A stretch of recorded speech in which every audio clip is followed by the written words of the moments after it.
Hello everyone, welcome to our YouTube classes. जैसे कि आपको पता है कि हम लोग ने इंग्लिश की सीरीज़ का फर्स्ट जो सेशन का जो फर्स्ट है हम लोग ने कर लिया हुआ है। आज हम सेकंड लेक्चर लेने जा रहे हैं और इसमें हम लोग क्या करेंगे, इसमें हम एमसीक्यूज करेंगे related to error, rearrange and conditional sentences. आपको जितने भी इंपॉर्टेंट हैं आर्टिकल्स के रिलेटेड भी वो सारे के सारे हम यहाँ पर डिस्कस करेंगे ताकि आपको जितने भी इंपॉर्टेंट क्वेश्चन है वो आपको पता लग जाए किस तरह के किस टाइप के आते हैं। चलिए, तो पहले हमारा यहाँ पे जो फर्स्ट क्वेश्चन है जो पहले हम सेक्शन में देख रहे हैं वो हमारे हैं आर्टिकल्स। तो फर्स्ट क्वेश्चन देखते हैं हम आर्टिकल्स में क्या है हमारा। First one is dash accused is telling dash lie. So the options are an, a, the, and, the और ए। तो हमारा कौन सा करेक्ट होगा देखिए जरा आप।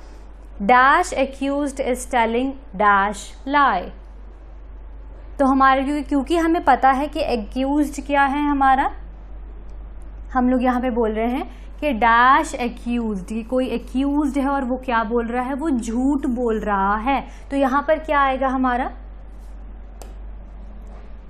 क्या आएगा हमारा यहाँ पे, अगर हम देखें तो the accused is telling a lie. तो कौन सा करेक्ट होना चाहिए, the accused is telling a lie. So D option will be correct. तो यहां से आपने ध्यान से देखना है कि हमारे कौन सा जो है वो करेक्ट होगा। चलिए नेक्स्ट क्वेश्चन देख लेते हैं हम लोग। नेक्स्ट क्वेश्चन में हमारा dash camel is dash ship of desert. अब क्या है, जो कैमल है हमें पता है कि क्या होता है, रेगिस्तान का जहाज बोल जाता है क्योंकि वही सरवाइव कर सकता है वहां पे। तो अब आपने देखना है कि कौन सा ऑप्शन करेक्ट होगा। ए मतलब फर्स्ट में भी ए एंड सेकंड में भी a, then second option is a the, third option is the and fourth option is the और एन है हमारा। तो देखिए कौन सा करेक्ट होगा। Dash camel is dash ship of desert. की कैमल क्या है हमारा, डेजर्ट का जहाज है। तो किस तरह से आएगा, तो हमें पता है कि हम पर्टिकुलरली बोल रहे कि क्या इंपॉर्टेंट बना के बोलते कि the camel is the ship of the desert, क्योंकि हम इंपॉर्टेंस दे रहे हैं उसको वहां पे। तो इसलिए हमारा क्या आ जाएगा यहाँ पे, और C option will be correct. तो इस चीज का आप ध्यान रखना कि किस तरह से आएगा ये। Is that clear. चलिए देख लेते हैं नेक्स्ट वन। नेक्स्ट है हमारा football is dash most popular sport in the world. तो क्या है, फुटबॉल जो है वो पूरे वर्ल्ड का सबसे ज्यादा पॉपुलर जो है वो स्पोर्ट है, ये बोला गया है। तो हमारा ऑप्शंस क्या आएंगे, अ, एंड, द और नो आर्टिकल। तो क्या होना चाहिए, अगर तो आपने क्या कहते हैं, आपको पता है हमारे एडजेक्टिव अगर ध्यान से पढ़ें, चाहे एडजेक्टिव से कर लीजिए चाहे आर्टिकल से कर लीजिए, ये जो है ये दोनों तरह से हो जाएगा। अब यहाँ पर हमारे लिए क्या चीज रखी है, एक चीज है मोस्ट, यहां से आप इजीली आइडेंटिफाई कर पाएंगे। तो अगर हम बात करें एडजेक्टिव की, तो मोस्ट किस में लगता है, हमारी जो मोस्ट होती है वो कौन सी डिग्री होती है, हमारी सुपरलेटिव डिग्री होती है। कौन सी होती है, सुपरलेटिव डिग्री। और हमको पता है जितनी भी सुपरलेटिव डिग्री है, ये हमने पढ़ा है हमारे आर्टिकल्स में भी, तो जितनी भी सुपरलेटिव डिग्रीज होती है उसके साथ क्या लगाते हैं हम, द मोस्ट लगाते हैं। तो correct answer will be the. तो क्या आएगा हमारा कि football is dash most popular sport in the world का क्या आएगा, football is the most popular sport in the world. चलिए नेक्स्ट देख लेते हैं। नेक्स्ट क्वेश्चन है have you seen a tiger and dash elephant together. तो क्या है यहाँ पे हमारा, have you seen a tiger and dash elephant together. So the options R A and the और नो आर्टिकल। तो हमें क्या है देखना है यहाँ पे कि किसके साथ लगाना है, हमने यहाँ पे एलिफेंट के साथ लगाना है। तो आपको पता है यहाँ पे कि क्या है हमारे पास एक टर्म आती है वॉवल साउंड। वॉवल नहीं बोला मैंने, क्या बोला है, वॉवल साउंड का नाम लिया है। तो जितनी भी वॉवल साउंड होती है, जितने भी हमारे स्वर होते हैं वो वॉवल साउंड होती है हमारी। तो जितनी भी वॉवल साउंड है उनके साथ क्या लगता है हमारा, अब एलिफेंट है तो हमारा क्या है, वॉवल साउंड कर रहा है, तो हमारे उसके साथ क्या लगेगा, an will be the correct answer. ठीक है, चलिए नेक्स्ट कर लेते हैं अब हम। Our next question is he is in need of dash money। तो क्या है, he is in need of dash money। Options है a and the, and no article. तो अब आपने देखना है कि यहाँ पे हमारा क्या लगेगा, he is in need of dash money. अब यहाँ पर क्या आएगा देखिए जरा, तो यहाँ पर हमारा करेक्ट क्या होना चाहिए, यहाँ पर हमारा करेक्ट होगा नो आर्टिकल, कोई भी आर्टिकल नहीं लगेगा। क्यों नहीं लगेगा, अब यहाँ पे मनी को देखिए, मनी कैसा है हमारा, अनकाउंटेबल है। क्या है हमारा, अनकाउंटेबल है, ठीक है। तो जो चीज अनकाउंटेबल है उसके साथ क्या लग सकता है, उसके साथ लगता है लिटिल, लगता है सम, लगता है फ्यू, लगता है ये सब चीजें लग सकती है, बट हम कभी भी आर्टिकल नहीं लगा सकते हैं उसके साथ। तो मनी क्या है हमारी, अनकाउंटेबल है, और तो हमारा क्या लगेगा, या तो इसके साथ नो आर्टिकल आता है या फिर उसके साथ सम, लिटिल, कंसिडरेबल, इस तरह के वर्ड जो हैं वो यूज किए जाते हैं। इसीलिए यहां पर करेक्ट ऑप्शन क्या होगा, नो आर्टिकल होगा। इस चीज का आप ध्यान रखेंगे। चलिए नेक्स्ट देख लेते हैं। अगला वाला है हमारा, dash higher you climb dash colder it gets, कि जितना तुम ऊपर चढ़ोगे उतना ज्यादा ठंड होती है। माउंटेन में वही ऐसे होता है ना, हिली एरियाज में ऐसे होता है, माउंटेन्स में कि जितना हम ऊपर चढ़ते हैं उतना क्या होती है, ठंड होती है। तो यहाँ पर क्या आ जाएगा हमारा, यहाँ पे हमारे ऑप्शंस दिए गए हैं, the no article, second option is no article and no article, third one is no article the, and fourth one is the and the. तो क्या आना चाहिए यहाँ पे, अब यहाँ पर क्या बोले कि जितना तुम ऊपर चढ़ोगे उतनी ही ठंड होगी। दैट मीन्स यहाँ पे क्या बोले, डेफिनेट चीज के बारे में बात हो रही है, और हमें पता है कि हमारे पास डेफिनेट आर्टिकल कौन सा है, तो हमारे पास the is the definite article. तो यहाँ पर क्या आएगा हमारा कि the higher you climb the colder it gets. Is that clear. चलिए अब हम नेक्स्ट देख लेते हैं। There are 60 seconds in dash minute। तो क्या है, there are 60 seconds in dash minute। Options are A and the no article। तो क्या आना चाहिए, देखिए क्या है वहां पे बोला है कि कितने सेकंड होते हैं एक मिनट में, 60 सेकंड होते हैं एक मिनट में। तो हमको पता है कि ए की एक प्रॉपर्टी है कि वो एक को भी बताता है। तो यहां पर क्या हो जाएगा, हमने क्या एक मिनट में, यही बोला ना हम लोग ने कि एक मिनट में क्या है हमारे पास कितने सेकंड्स होते हैं, 60 सेकंड्स होते हैं। तो यहाँ पे हमने एक किसको बता देना है, हम बता देंगे ए से बता सकते हैं। ए और एन वन को भी बताता है, तो यहाँ पे एन तो लग नहीं सकता क्योंकि यहाँ पे वॉवल साउंड नहीं है, तो इसीलिए क्या आएगा हमारा, A will be the correct answer. चलिए नेक्स्ट देख लेते हैं।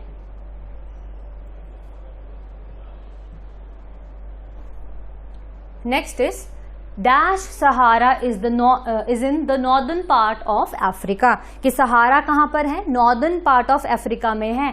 अब यहां पर क्या है, आपने पढ़ा होगा कि हमारा जितने भी नेम्स हैं, चाहे वो होली बुक्स के नेम्स हैं, चाहे वो किसी जगह का नेम है, जो हमारे क्या है डेफिनेट जो नाम है हमारे, वो क्या आता है, उसके साथ हमेशा कौन सा आर्टिकल आता है, द आता है हमारा। तो यहाँ पे क्या होना चाहिए हमारा article, the is the correct, क्योंकि आपने पढ़ा होगा जितने भी गल्फ है, आइलैंड्स हैं, बुक्स हैं, हमारी रिवर्स हैं, माउंटेन रेंजेस हैं, उनके साथ क्या आता है हमारा, the will be the correct answer. सभी के साथ द आता है। तो यहाँ पे हमें पता है सहारा क्या है, डेजर्ट का एक पर्टिकुलर नाम है किसी डेजर्ट का। तो यहाँ पर क्या आएगा हमारा, the Sahara is in the northern part of Africa. चलिए नेक्स्ट क्वेश्चन है हमारा। ओके नेक्स्ट क्वेश्चन अब हमारे आते हैं ये, अब हमारा आएगा रीअरेंज का। हमने रीअरेंज करना है सेंटेंस को, और क्या बताना है, इसका मीनिंगफुल सेंटेंस बताना है। इसको रीअरेंज करिए तो क्या आएगा हमारा, the class at once ordered you are to leave. तो हमारे पास चार ऑप्शन दिए हैं, आपने देखना है कि इसको जो करेक्ट जो है एक मीनिंगफुल सेंटेंस कौन सा बन रहा है इसमें से। तो फर्स्ट ऑप्शन क्या दिया गया है, the class at once order you are to leave। second one क्या है, you at once are to leave the class ordered। and third one क्या है, at once you are ordered to leave the class। and the fourth one is you are ordered to leave the class at 1। आपको पढ़ने से ही पता लग जाएगा, जो हमारे रीअरेंज वाले होते हैं ये हमको पढ़ने से ही पता लग जाएंगे, क्योंकि ये जो दो हैं पहले दो, इनकी तो कोई भी सेंस नहीं है, ये तो दोनों वैसे ही गलत हो जाएंगे। आप पढ़ के देख लीजिए, कोई सेंस नहीं बन रही। लास्ट में जो लास्ट के टू है उसमें देखिए at once you are order to leave the class, तो ये थोड़ा ग्रामेटिकली गलत है, क्योंकि ये जो एट वंस है ये आगे नहीं आएगा। तो कौन सा करेक्ट होगा हमारा? You are order to leave the class at once. तो हमारा fourth option will be correct. चलिए नेक्स्ट क्वेश्चन देखते हैं। नेक्स्ट है हमारा he stepped out, he hardly, it began when to rain। अब हमारे पास 4 ऑप्शंस दिए हैं इसके, देखते हैं कौन कौन सा सही होगा। तो फर्स्ट हमारे पास ऑप्शन है he had hardly stepped out when it began to rain, hardly he stepped out when it had begun to rain, hardly had he stepped out when it began to rain and hardly it had begun to rain when he stepped out। तो कौन सा correct होगा देखिए आप जरा, कौन सा हमारा ऑप्शन करेक्ट होगा इसमें। अगर आप ध्यान से देखें तो हमारा सेंस जो है वो पता लग जाती है कि किसकी सेंस जो है वो सही बन रही है। तो यहाँ पर क्या बोला है कि उसने पैर रखा ही था बाहर, तो क्या हो गया, बारिश होनी शुरू हो गई है। तो यहाँ पे करेक्ट कौन सा सेंस दे रहा है, he had hardly step out, मतलब मुश्किल से बाहर पैर रखा ही था, तो क्या हो गया, साथ में बारिश होनी शुरू होगी। तो हमारा ए ऑप्शन जो है वो बिल्कुल करेक्ट है। यहाँ पे आप बाकी ऑप्शन की कंपैरेटिवली देखें तो आपको इजीली अंडरस्टूड हो जाएगा कि ये जो हमारा ऑप्शन है वो क्या है, ये एग्जैक्टली जो है वो करेक्ट है। नेक्स्ट क्वेश्चन क्या है हमारा, next is she rather surrender would than die. तो क्या ऑप्शंस दिए गए हैं इसके हमको, she would rather die than surrender, she rather would die than surrender, rather she would die then surrender और she rather would surrender then die। तो क्या है उसका मतलब, इसका मतलब है कि वो मरना पसंद करेगी, मतलब उसको ऑप्शन है कि क्या वो मरना बेटर समझेगी, किससे, सरेंडर करने से। तो अगर आप इसका हिंदी में देखें तो क्या करेक्ट हो रहा है यहाँ पे, she rather would surrender then die, कि क्या वो सरेंडर करना ज्यादा बेहतर समझेगी मरने से, क्या ये चीज बन रही है। Rather she would die than surrender, ये तो सेंस ही नहीं है। She rather would die than surrender या फिर she would rather die than surrender. अब यहाँ पर जो है ये हमारा रादर की जो है वो हमारा जो रखा गया she rather would die is not correct in sense. तो हमारा करेक्ट कौन सा सेंस है, she would rather die than surrender. So first option is correct. Okay, our next question is has taught teacher the this would you lesson. तो options क्या है इसमें हमारा, ऑप्शंस देखिए आप, this teacher has you taught the lesson, the lesson has taught you this teacher, you has taught this lesson the teacher has taught you this lesson. तो कौन सा करेक्ट होगा हमारा ऑप्शन, सामने क्लियरली नजर आ रहा है, आप एक बार इसको रीड करेंगे आपको पता लग जाएगा कौन सा करेक्ट है। सो डी ऑप्शन इज करेक्ट, क्योंकि किसी की भी ऊपर कोई सेंस नहीं बन रही है, यही है जो हमारा क्या दे रहा है, एक मीनिंगफुल जो है हम लोग को एक सेंटेंस बन रहा है, एक सेंटेंस फॉर्म हो रहा है। चलिए नेक्स्ट देख लेते हैं हम। अगला है हमारा 13th क्वेश्चन। ऑप्शंस क्या दिए गए हैं, you did not know when would she meet her, she did not know when you would meet her, she did not know when would you meet her और none of these।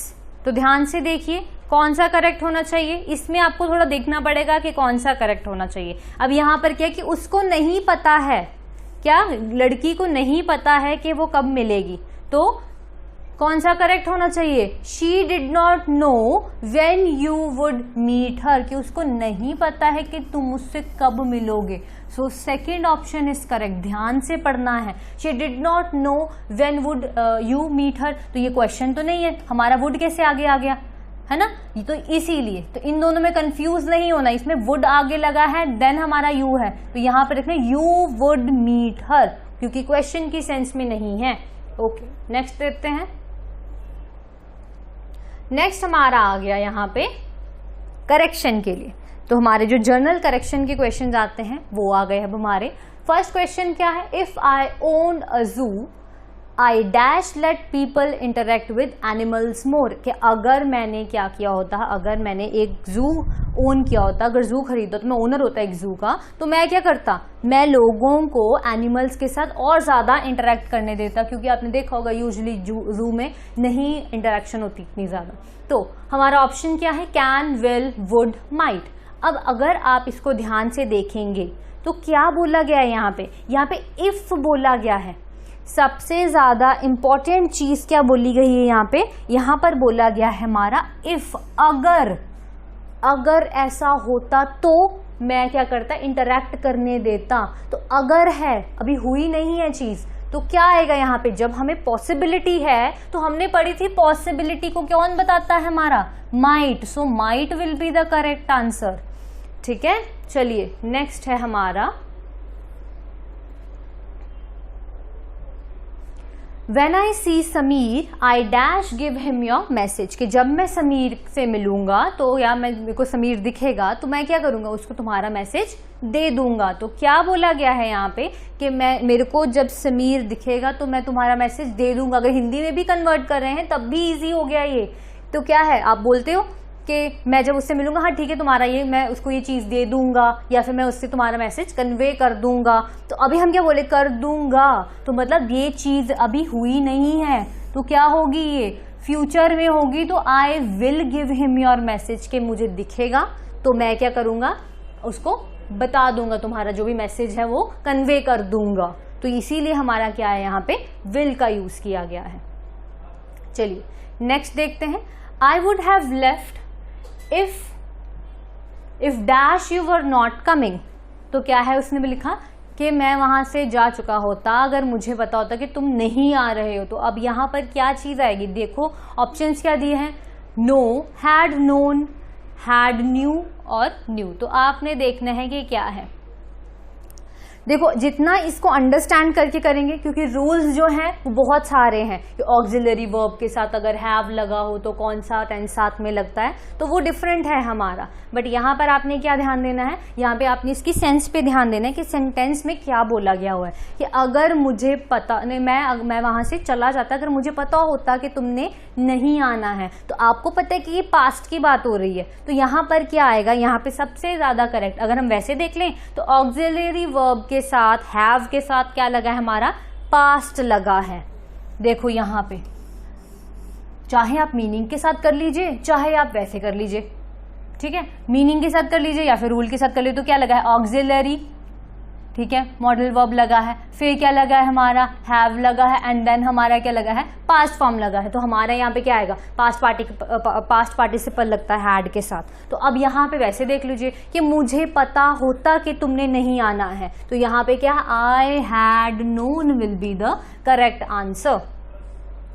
चलिए next one है हमारा, you would dash believe me when I tell you what I saw, कि तुम मुझ पे क्या है, बिल्कुल भी विश्वास नहीं करोगे अगर तुम्हें मैंने बता दिया कि मैंने क्या देखा है। तो यहाँ पे तो आप अगर इसको चेंज करोगे तो बिल्कुल पता लग जाएगा, हिंदी में आपको समझ आ जाएगा कि सेल्डम होगा, ऑफन होगा, रेयरली होगा या स्कैर्सली होगा। तो देखिए क्या होना चाहिए यहाँ पे, you would dash believe me when I tell you what I saw.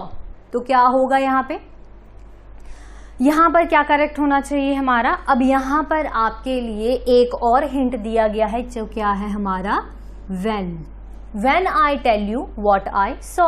तो आपको पता होना चाहिए कि क्या है हमारा, दो वर्ड्स, कौन कौन से, एक हमारा है हार्डली और कौन सा होता है हमारा, स्कैर्सली। इन दोनों वर्ड्स के साथ हमारा क्या आता है, इन दोनों वर्ड्स के साथ हमारा व्हेन आता है। तो इस चीज का ध्यान रखना कि दोनों वर्ड कहीं पर भी दिखें या फिर आपको व्हेन दिखे और ऑप्शन में क्या है, हार्डली या स्कैर्सली है, तो क्या होगा करेक्ट वहां पे, इन यही दो ऑप्शन करेक्ट होंगे। व्हेन के साथ क्या लगता है, इन दोनों वर्ड्स के। आपने पेयर्स भी देखे होंगे, आगे हमने कंजंक्शन भी करना है तो उसमें भी आप देखेंगे कि पेयर्स बहुत इंपॉर्टेंट है पढ़ने यहाँ पे। ठीक, चलिए अब हम देख लेते हैं हमारा नेक्स्ट क्वेश्चन। आगे है, if I were a bird dash, I could be flying, I would fly the whole day, I can fly for the whole day, I will be flying all day. क्या बोला गया, अगर मैं पक्षी होता, if I were a bird. यहाँ पे वर क्यों लगा है, वॉज क्यों नहीं लगा है, वो इसलिए जब भी हमारे इमेजिनेटिव, मतलब जो चीज असली में नहीं है, कि क्या आप कभी पक्षी बन सकते हैं, तो इसीलिए क्या है यहाँ पे, जब भी हमारे इमेजिनेटिव वर्ड्स लगे होते हैं कि अगर मैं प्रिंसिपल होता, अगर मैं पीएम होता, तो ये सारे क्या हैं, ये उसी तरह से ही होते हैं तो क्या है यहाँ पे बोला क्या गया है, अगर मैं पक्षी होता तो मैं क्या करता। अब हमें पता है कि क्या चल रहा है यहाँ पे हमारा चल रहा है कि अगर है हमारा यूज की, मीन्स एग्जैक्ट नहीं पता हम लोग को कि क्या है, बट यहाँ पर क्या है इफ आई वर बर्ड, कि मतलब हम लोग को इमेजिनेटिव सेंटेंस, तो हमेशा ध्यान रखना क्या आता है, if I were a bird, if I were a prince, तो वहां पे वुड लगता है हमारा। जितने भी इमेजिनेटिव सेंटेंसेस होते हैं उनके साथ क्या लगता है, वुड। तो correct answer will be I would fly the whole day. ये आपको पता होना चाहिए कि क्या आएगा यहाँ पे हमारा, would will be the correct answer. ठीक है, जितने भी हमारे क्या से वर्ड्स होते हैं इमेजिनरी सेंटेंसेस होते हैं, कि अगर मैं ऐसा होता, अगर मैं किंग होता, क्वीन होती, तो ये सारे क्या है हमारे इसी तरह से होते हैं। नेक्स्ट आ गया, if I dash a doctor I would have treated you all, के अगर मैं डॉक्टर होता तो मैं तुम सभी को ट्रीट कर दिया होता। तो यहाँ पर क्या आ गया, अब फिर आपके लिए आ गया, क्या बताया था मैंने यहाँ पे बताया था वुड, और वुड किसके साथ लगता है, इमेजिनेटिव सेंटेंसेस के साथ, और वहां पर किसके आता है, if I were will be the correct answer. अभी हमने पीछे किया है कि क्या होता है वहां पे, वर हमेशा आता है, ना ही वुड आएगा, ना ही यहाँ पे वॉज आएगा। क्या आएगा यहाँ पे करेक्ट हमारा option, were will be the correct option. Next question है हमारा, if you had consulted me I would have dash you, कि अगर तुमने मेरे से कंसल्ट किया होता तो मैं तुम्हें क्या करता, एडवाइज करता। तो अब यहाँ पे क्या है कि अगर तुमने मुझसे कंसल्ट किया होता, पास्ट है, यहाँ पे फर्स्ट हाफ में ही पता लग रहा है, तो मैं क्या करता, तुमको एडवाइस करता। तो क्या आना चाहिए, एडवाइजिंग, एडवाइसेस, एडवाइज्ड, एडवाइस। तो हमें पता है कि पास्ट टेंस में चल रहा है, तो कौन सा पास्ट टेंस है यहाँ पे, सी ऑप्शन जो है वो करेक्ट आएगा, I would have advised you. तो क्वेश्चन को अगर आप पढ़ेंगे तो काफी कुछ आपको जो क्वेश्चन का है वही क्लियर कर देगा कि कौन से टेंस में होना चाहिए यहाँ पे। चलिए नेक्स्ट देख लेते हैं। अब हमने देखना है यहाँ पे, आपको जो मैंने दिया है ये एक कंप्लीट सेंटेंस दिया, इसमें आपने देखना है कि कौन से पार्ट में एरर है, एंड जिस भी पार्ट में एरर है आप वहां पे जाके इसको टिक करेंगे, और अगर कोई एरर नहीं है तो हम लोग इस पे टिक करेंगे, नो एरर पे करेंगे। तो चलिए फर्स्ट हमारा सेंटेंस हम लोग देख लेते हैं क्या है, Ram was senior than Ravi in college, कि क्या है, राम जो है वो सीनियर था किससे, रवि से, कॉलेज में सीनियर था।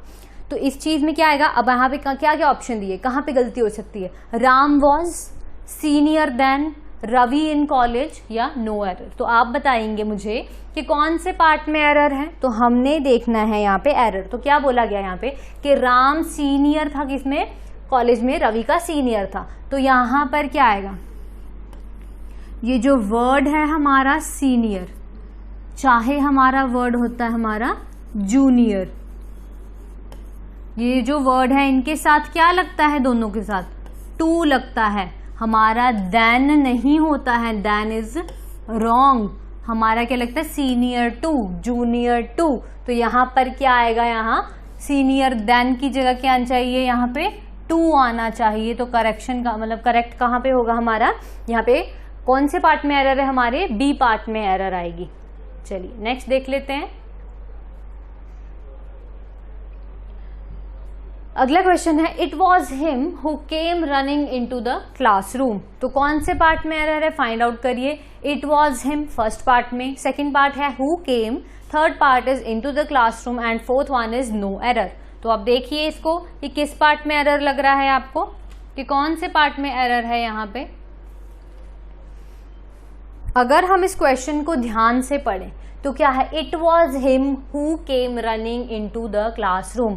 तो क्या है यहाँ पे, ये जो केस है ये कौन सा है, ये तो ऑब्जेक्टिव केस है, ऑब्जेक्ट का केस लगा दिया हमने यहाँ पे, क्योंकि हमने पढ़ा हुआ है टेबल क्या होता है हमारा नॉमिनेटिव केस होता है, ऑब्जेक्टिव केस होता है, फिर हमारे क्या आ जाते हैं वहां पे पोजेसिव आ जाता है हमारा, कि पोजेसिव प्रोनाउन, पोजेसिव एडजेक्टिव, ये हमने टेबल होता है जो हमको मैंडेटरी होता है, इंपॉर्टेंट होता है ये, तो उससे ही पता लग जाएगा हम लोग को कि क्या है। इट वॉज हिम, हिम तो हमारा कौन सा केस है, हमारा ऑब्जेक्टिव, बट यहाँ पर हम लोग क्या बात करें, यहाँ पे तो हमारा सब्जेक्टिव, जिसको हम नॉमिनेटिव केस भी बोलते, तो हमारा क्या चाहिए, इट वॉज ही आएगा इसकी जगह।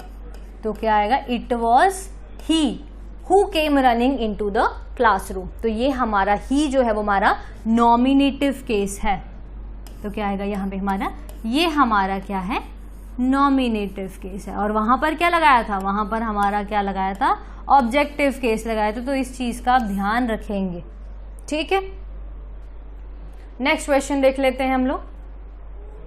Kettles were grazing in the meadows near our farm. तो क्या आएगा यहाँ पे, कौन से पार्ट में एरर है, ऑप्शंस आपको 4 दिए हैं। In the meadows near our farm, cattles and were grazing.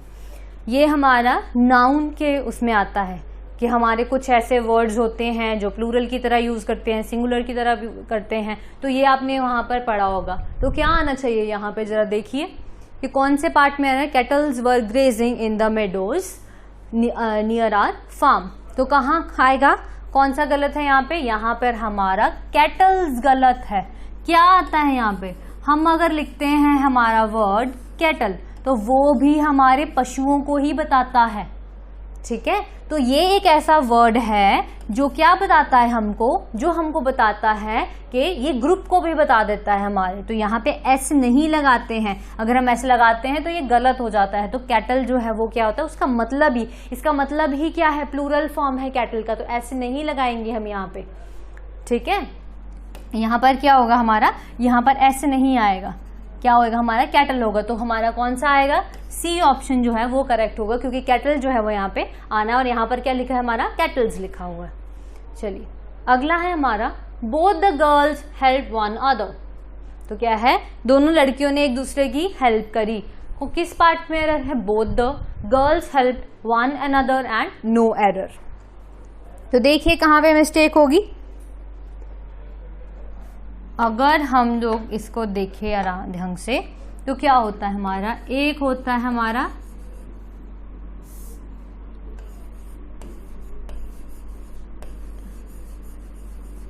Each other, एक होता है हमारा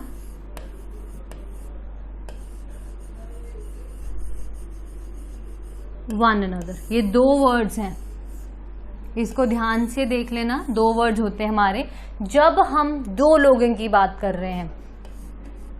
जैसे यहां पर बात करें, both the girls helped each other. जब हम 2 लोगों के बारे में बात करते हैं तो वहां पर क्या आता है, ईच अदर आता है।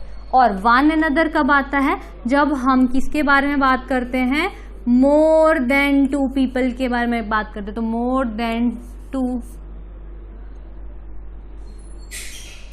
देन 2 के बारे में जब हम बात करते हैं तो यहाँ पर क्या आता है हमारा वन अनदर आता है। तो जब हम 2 लोगों के बारे में बात कर रहे होंगे, 2 चीजों के बारे में बात करेंगे तो वहां पे क्या आएगा, ईच अदर आएगा। और जब हम 2 से ज्यादा चीजें, 2 से ज्यादा लोगों के बारे में बात करेंगे तो वहां पर क्या आएगा, वन अनदर आएगा। तो अब यहाँ पर देखिए, यहाँ पर क्या है हमारा आया, यहाँ पर हमारा आ रहा है बोथ द गर्ल्स। तो 2 लोगों के बारे में बात करें तो वन अनदर कैसे आ सकता है। तो हमारा करेक्ट जो है, जो किस पार्ट में एरर है, सी ऑप्शन में हमारे एरर है, वहां पे हमारा ईच अदर आना चाहिए था।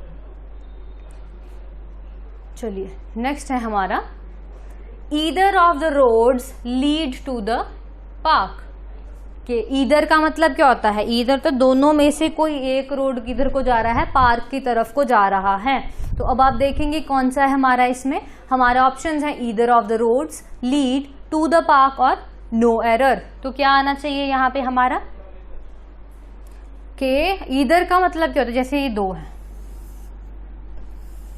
ठीक है। मैं यहाँ पे खड़ी, मैं बोल सकती हूँ यहाँ पे कि ईदर ऑफ द, मतलब दोनों में से कोई एक रोड क्या जा रहा है हमारा, पार्क की तरफ को जा रहा है। तो हमें पता है कि यहाँ पे किसकी बात हो रही है, एक की बात हो रही है। तो ईदर ऑफ द रोड्स, यहाँ पे लीड नहीं आएगा। सिंगुलर जब हमारी वर्ब लगती है तो कैसे लगती है, एस और ईएस के साथ लगती है। तो यहाँ पे क्या आएगा हमारा, करेक्ट क्या होना चाहिए, लीड्स होना चाहिए। तो यहाँ पे हमारा इनकरेक्ट क्या है, लीड है, क्योंकि हम क्या करें, दोनों में से किसी एक के बारे में बात करें। अगर जैसे आपने पढ़ा होगा यहाँ पे कि ईदर का मतलब क्या होता है, ईदर किसको बताता है, वन को बताता है कि दोनों में से कोई एक के बारे में बात हो रही है। तो यहाँ पर क्या आना चाहिए, लीड्स आएगा। तो मतलब एरर किस पार्ट में है, यहाँ पे बी ऑप्शन में क्या है हमारे एरर है।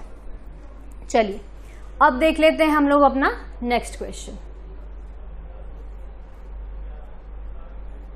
Neither of these 2 documents support your claim on the property. अब इसको भी देख लीजिए ध्यान से।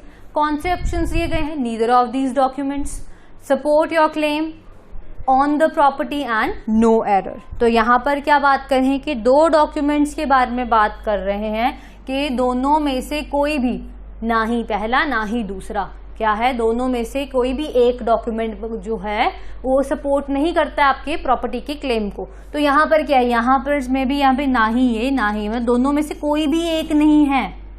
ठीक है, तो यहाँ पर क्या आएगा, दोनों में से कोई भी एक नहीं है, तो यहाँ पर क्या आना चाहिए हमारा, यहाँ पर सपोर्ट्स आएगा, ना कि सपोर्ट आएगा। ठीक है, तो क्या होना चाहिए यहाँ पे, करेक्ट वन इज सपोर्ट्स। ठीक है, कि क्या है, दोनों में से कोई भी एक डॉक्यूमेंट जो है वो सपोर्ट नहीं करता है आपके क्लेम प्रॉपर्टी पे, तो सपोर्ट्स आना चाहिए। तो कहाँ पे एरर हुआ हमारा, बी ऑप्शन में हमारा क्या है, एरर है। अगला क्वेश्चन देख लेते हैं। अगला है, his brother is a SDM, कि उसका भाई क्या है, उसका भाई SDM है हमारा। तो अब यहाँ पर फिर से हमारा क्या चीज आ गई, यहाँ पे आ गया हमारा आर्टिकल। अगर आर्टिकल आपने अच्छे से पढ़े हैं तो आपको पता होगा इसका आंसर क्या है। ठीक है, तो क्या आना चाहिए यहाँ पे, इसी तरह के वर्ड्स आते हैं वहां पे, किस तरह के वर्ड्स आएंगे, अम्ब्रेला आएगा, यूनिवर्सिटी आएगा, कि क्या लगता है, ए लगता है या एन लगता है, तो है इस पार्ट में एरर। तो क्या आना चाहिए, हमने बोला क्या है, SDM। जब हम S को साउंड करते हैं, मतलब S जब बोलते हैं तो किस तरह से साउंड करता है, ये जो S है जब हम साउंड करता है कैसा, वॉवल साउंड करता है ये हमारा।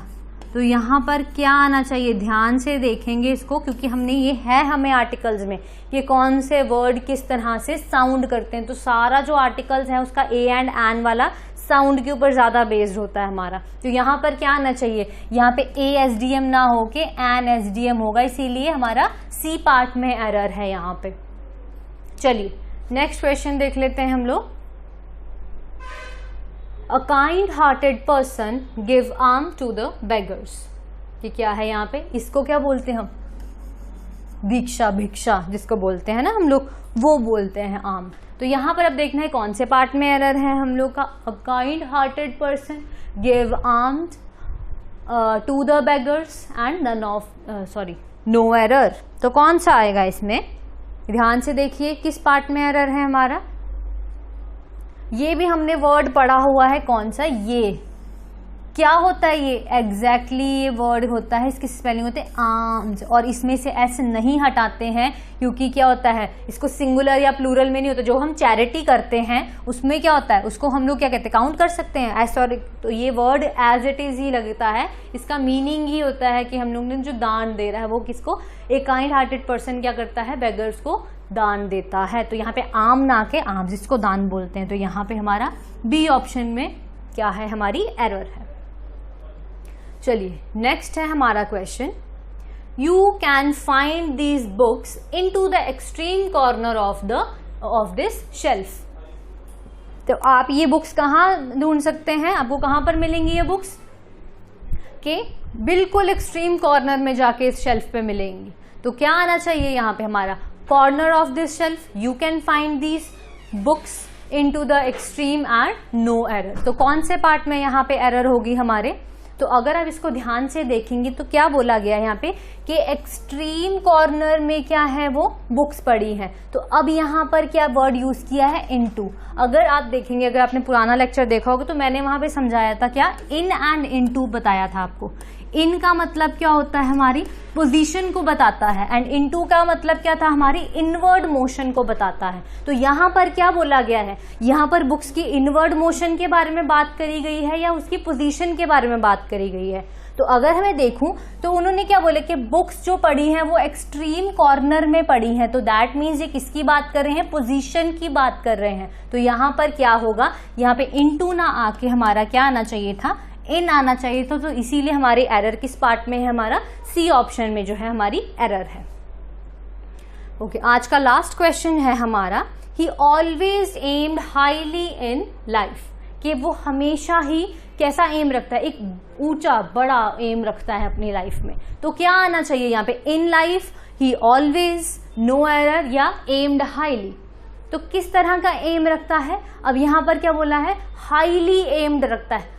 हम किसकी बात करें? ऊंचा एम रखना है, मतलब काफी बड़ा एम रखता है, ऊंचा एम रखता है। तो यहाँ पर क्या आएगा? यहाँ पे हाईली नहीं आएगा। क्या आना चाहिए यहाँ पे? हमारा हाई एम्स रखता है, हाई एम रखता है वो अपनी लाइफ में। तो क्या आना चाहिए यहाँ पे? हमारा डी ऑप्शन में जो है इनकरेक्ट है। आई होप आज के आपको 30 क्वेश्चन जो है वो क्लियर हो गए होंगे। अगली बार हम लोग नेक्स्ट 30 क्वेश्चन को लेके आएंगे। आज के लिए इतना ही। Thank you so much.